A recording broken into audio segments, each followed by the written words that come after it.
Have you ever stopped to wonder what's really inside the Bible? For most of us, the word instantly triggers ideas of goodness, wisdom, morality, even a kind of sacred guidebook on how to live the right life.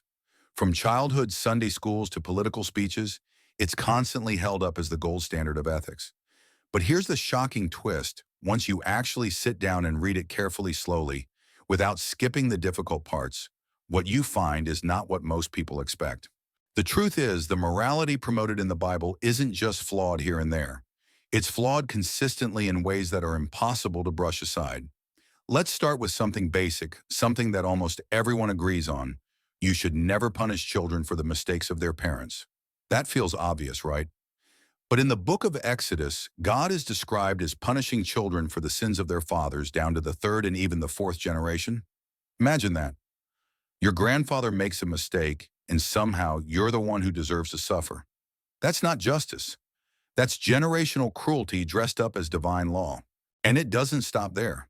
The Bible openly accepts slavery, not metaphorical slavery, not just debt bondage, literal ownership of human beings. In the book of Leviticus, God even lays out detailed rules for how to buy slaves, especially foreigners, and treat them as property to be passed down like family heirlooms. There's no command to abolish slavery, no statement that it's morally wrong.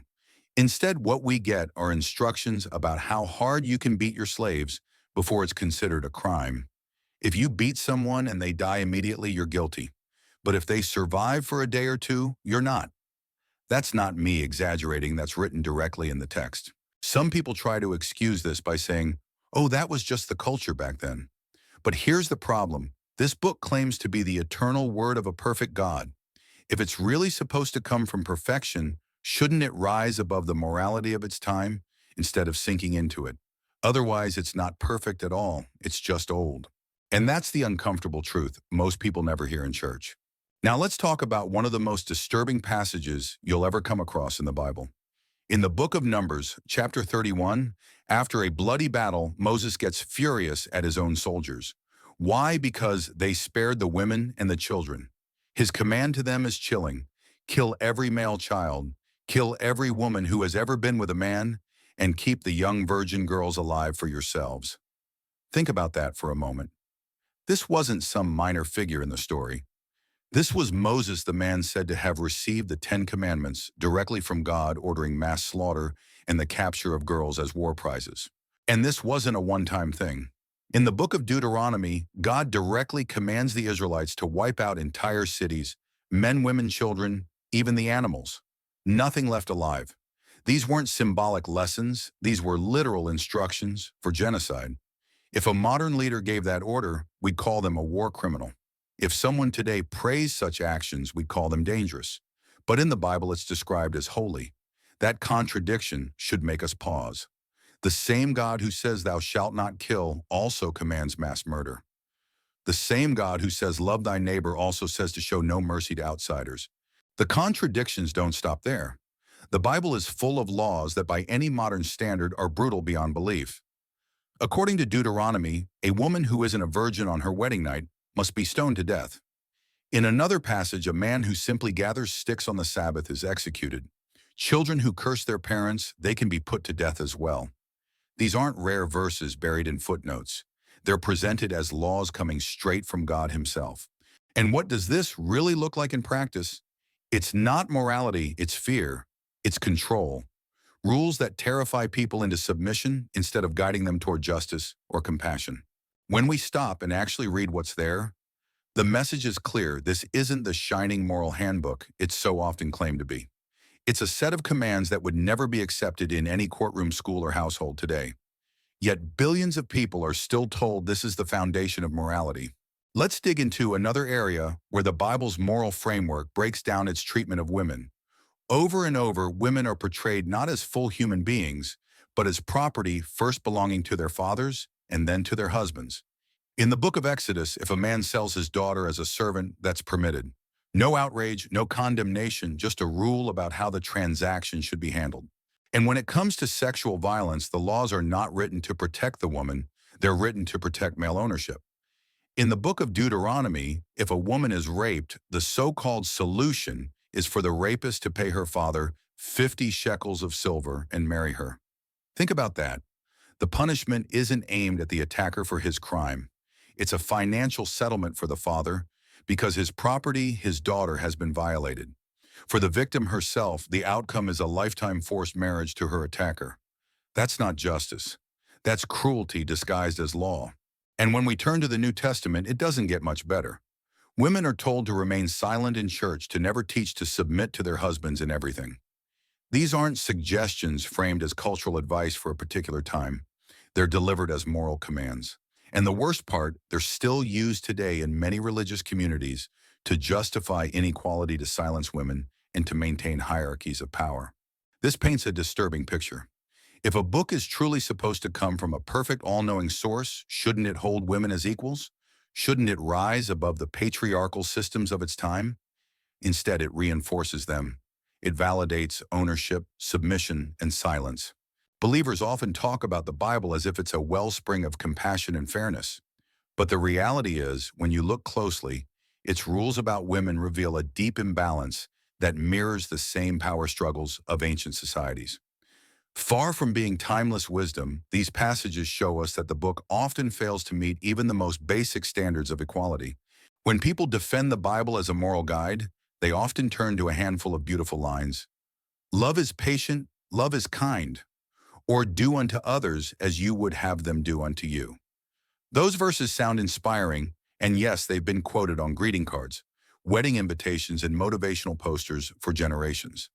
But here's the problem. Those pleasant phrases are surrounded by a mountain of verses that promote violence, injustice, and exclusion. Quoting only the uplifting parts while ignoring the rest is not honesty, it's cherry picking. And the darker side isn't limited to the Old Testament. In the New Testament, eternal punishment is a constant theme. Jesus himself talks about hell more often than he mentions heaven. And what qualifies someone for hell? Often it isn't their actions. It isn't whether they lived kindly or caused harm. Instead, it comes down to belief.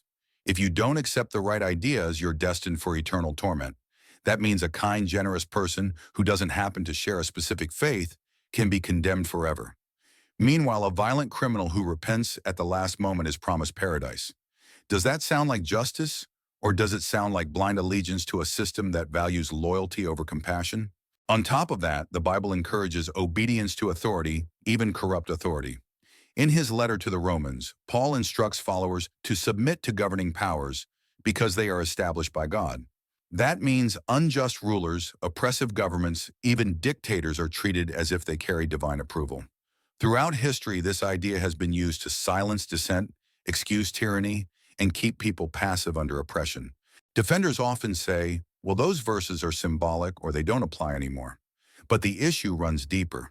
The problem isn't just interpretation, it's the foundation itself. If a moral guide is truly timeless and divine, it shouldn't need to be explained away or watered down. It should speak clearly with compassion, consistency, and justice.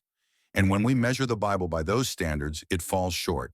One of the most famous stories people hear from the Bible is about Abraham being told to sacrifice his son. In Sunday school, it's often framed as a story of faith and obedience. But take a step back and really think about what's happening. A man hears a voice telling him to kill his own child, and instead of questioning it, he prepares to go through with it. That's not an example of goodness. That's blind submission to authority. Now imagine this scenario in modern times. If someone today claimed a voice told them to murder their son, we wouldn't call it faith, we'd call it dangerous delusion. But because it's in the Bible, the same behavior is praised as heroic. That double standard is a powerful example of how harmful ideas can survive when they're protected by religion. And it doesn't stop there. Consider the concept of original sin. The idea that every single human being is born guilty not because of their own actions, but because of something two people supposedly did at the beginning of time. Think about what that really means. Newborn babies are described as stained with sin from the moment they take their first breath. That isn't just irrational, it's morally disturbing. And what's the solution offered blood? Someone has to die to pay the price. Forgiveness isn't given freely, it's purchased through violence. That's not genuine forgiveness. That's ritual sacrifice disguised as justice. The God portrayed in the Bible is often praised as loving, but that love comes with heavy conditions. Obey me or suffer, worship me or be destroyed. believe in me, or burn forever. That's not love in any meaningful sense of the word. That's control masked as care. And tragically, it teaches people to accept abusive dynamics in the name of devotion. When you strip away the comforting language, these stories don't encourage compassion or growth. They encourage obedience, fear, and dependence. And that's the real lesson many people never question because they've been told not to. Religious institutions know these messages can sound harsh. That's why over the centuries, sermons have been carefully edited. You rarely hear a pastor preach about stoning disobedient children, or the rules for beating slaves, or the command to wipe out entire cities. Instead, the focus is shifted toward broad, positive-sounding themes like grace or redemption. But here's the truth, the book hasn't changed, only the parts being emphasized have. And that selectiveness is not harmless. It creates a false picture of the text. It allows believers to defend the Bible as a moral guide without ever confronting the disturbing verses that are still sitting right there in black and white. Worse, it gives cover to extremists who do read those verses literally and act on them. If you've ever wondered how the same book could inspire both civil rights activists and violent extremists, this is why. The Bible isn't a consistent moral guide, it's a flexible tool. People pull out whatever verses support what they already believe, and that makes it dangerous when treated as an unquestionable authority. Some argue that the Bible must be read in context, that it was written for a different time and place. But if this text is really meant to guide all of humanity, shouldn't it transcend its original context? A truly divine message should rise above the cruelty of tribal warfare and patriarchal systems, not reinforce them. Yet over and over again, what we find are commands that reflect the harshest instincts of ancient societies. Instead of challenging human cruelty, the Bible often validates it: conquest, patriarchy, violence, exclusion. These aren't just outdated ideas, they're actively harmful. And they continue to influence laws, traditions, and the way billions of people think about morality. So the question becomes unavoidable: if the foundation itself is shaky, how can we keep pretending it's the unshakable source of ethics? Here's another striking problem: even many believers don't actually follow the Bible's own commands. And deep down, they know that's a good thing. Most Christians today eat foods that are declared unclean. They wear clothing made of mixed fabrics. They don't execute adulterers, they don't stone disobedient children, and they certainly don't force a rape victim to marry her attacker. By modern standards, rejecting those rules isn't disobedience, it's basic human decency. But instead of admitting the source is flawed, many religious leaders insist those parts don't count anymore, or that they were symbolic, or that Jesus somehow fulfilled them, so they no longer apply. What this creates is an escape hatch, a convenient way to ignore the disturbing commands without ever admitting they were wrong in the first place. It lets people defend the Bible as perfect while quietly discarding the parts that clash with modern conscience. That's not honesty, that's avoidance. And here's the bigger issue: if a book contains both compassion and cruelty, you don't get to judge it only by the verses you like. You have to face the whole of it. Imagine applying the same logic to any other book or leader. Would we excuse pages promoting slavery or genocide just because elsewhere there are a few inspiring lines about love? Of course not. We judge it in full. But when it comes to the Bible, exceptions are constantly made. Some defenders say, well, all ancient texts have problems. That may be true, but it doesn't excuse this one. It just means we should be cautious about treating any ancient text as the final word on morality, especially one that has shaped laws, influenced governments, and justified discrimination for centuries. It's not enough to say the Bible has some good lessons. The real question is, does it offer a moral framework that holds up under scrutiny? And when we look closely, the answer is clear: it doesn't. Think about some of the Bible's most famous stories and how they look when viewed without the filter of tradition. Take the tale of Sodom and Gomorrah. The cities are destroyed not after a careful investigation of who was guilty and who was innocent, but in one sweeping act of annihilation. Lot's wife is turned into a pillar of salt, not because she harmed anyone, but because she looked back. The lesson is simple: obey without hesitation or suffer. That's not wisdom, it's fear dressed up as morality. Or look at the story of the Passover. God repeatedly hardens Pharaoh's heart, deliberately preventing him from letting the Israelites go, just so there's an excuse to unleash plague after plague. The final act: the mass killing of Egypt's firstborns, including babies and children, innocent lives taken as part of a cosmic display of power. And this is celebrated as triumph. That's not justice. That's retaliation against people who had no control over the situation. Over and over again, the pattern repeats. When God is angry, he doesn't reform or teach, he punishes. And the punishments are not small.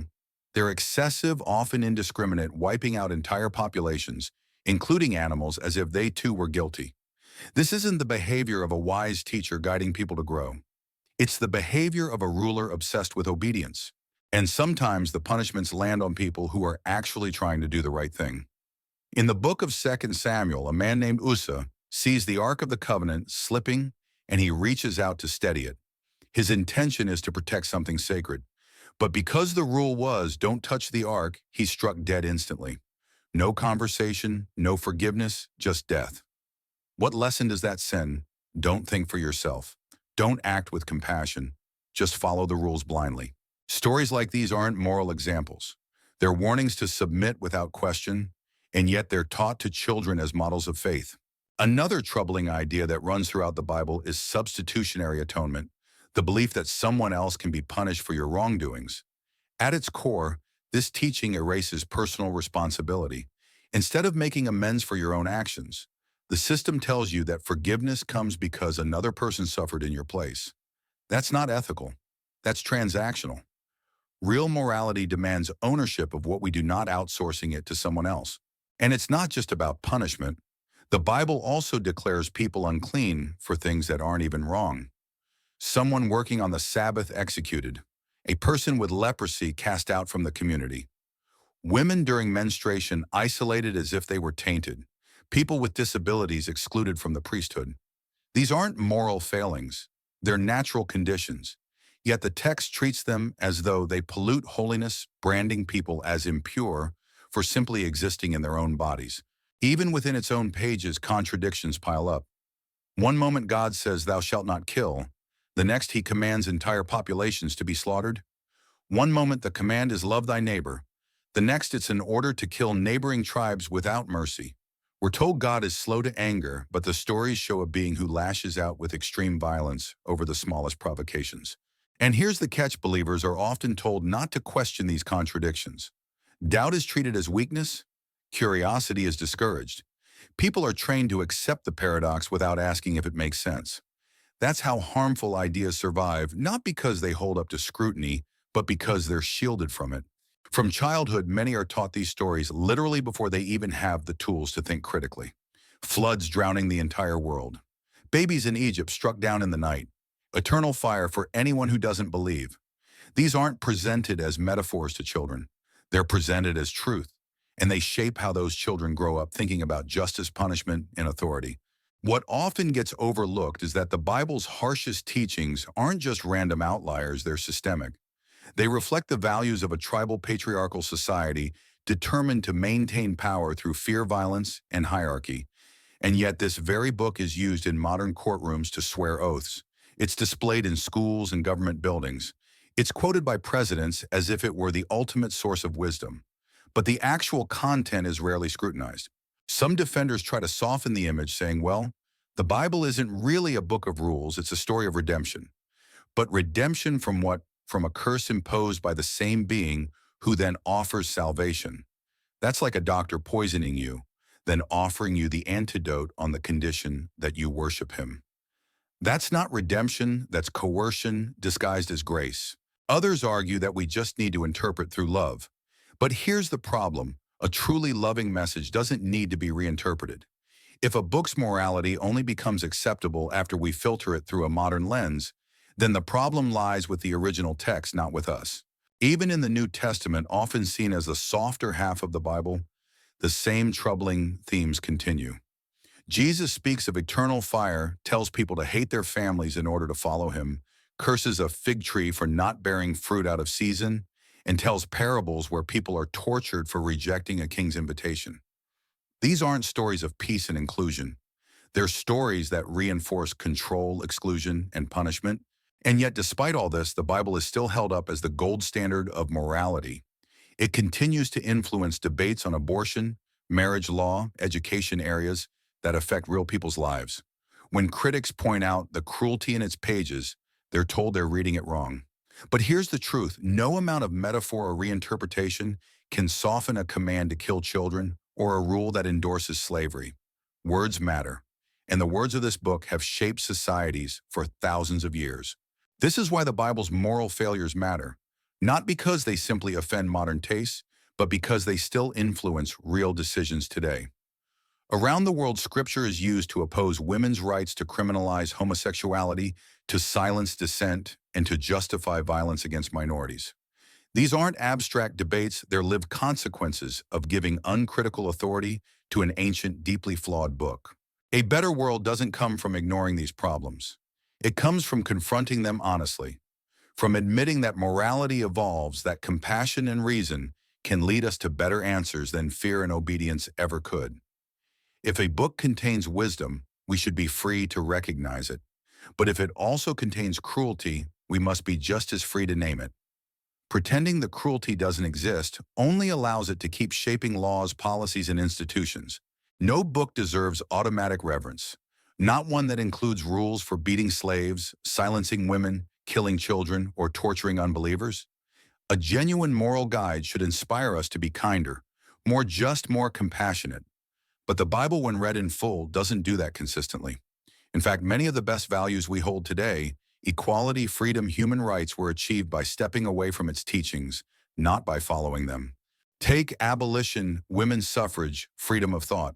Again and again, these movements were resisted by people quoting Scripture, while progress was pushed forward by those brave enough to question it. Even the concept of mercy, often tied to religion, is distorted in the Bible. Mercy there usually comes with conditions: confess, submit, believe. True mercy, by definition, is unconditional compassion. But in Scripture, it's extended only to those who join the group, follow the rules, accept the authority. Everyone else, punishment, absolute, eternal, and without appeal. This rigid, saved or damned mindset erases moral complexity. It leaves no space for personal growth outside the system, no room for sincere disagreement, no path for people who seek truth in different places. And that's not humane, it's control. Throughout history, some of humanity's greatest leaps forward have come not from following biblical morality, but from rejecting it. The abolition of slavery, the advancement of science, the fight for women's rights, the acceptance of LGBTQ people, these breakthroughs were not led by those who clung to the Bible literally. They were driven by those who dared to say, "This isn't enough. We can do better." And we did. Modern morality is far more nuanced, compassionate, and inclusive than what's found in ancient Scripture. We no longer believe disease is divine punishment. We don't treat women as property. We don't execute people for working on the wrong day. And we don't demand blind faith as the price for freedom. All of these steps forward came by moving away from biblical commands, not by embracing them. Even many believers today quietly reject parts of the Bible without realizing it. They don't sacrifice animals, they don't enforce forced marriages, they don't exile the sick. Their values are shaped more by empathy culture and shared human progress than by ancient laws. And that raises a simple but uncomfortable question. If we've already moved beyond these rules, why pretend the book is still our foundation? The truth is, morality doesn't come from a single book. It comes from people, our experiences, our empathy, our willingness to learn and adapt. A moral code frozen in time isn't strength, it's a liability. The world changes. Our understanding deepens. Clinging to old rules out of fear or tradition isn't noble, it's reckless. People deserve a morality built on reason, not fear, on curiosity, not blind obedience, on compassion, not punishment. Real morality begins where sacred texts end. It asks not what was commanded 2,000 years ago, but what makes life better for all of us now. The Bible's failures aren't small. They're woven into its very structure. They reveal a worldview shaped by fear, dominance, and exclusion, a worldview we've outgrown. So the real question is, why keep calling it a guide?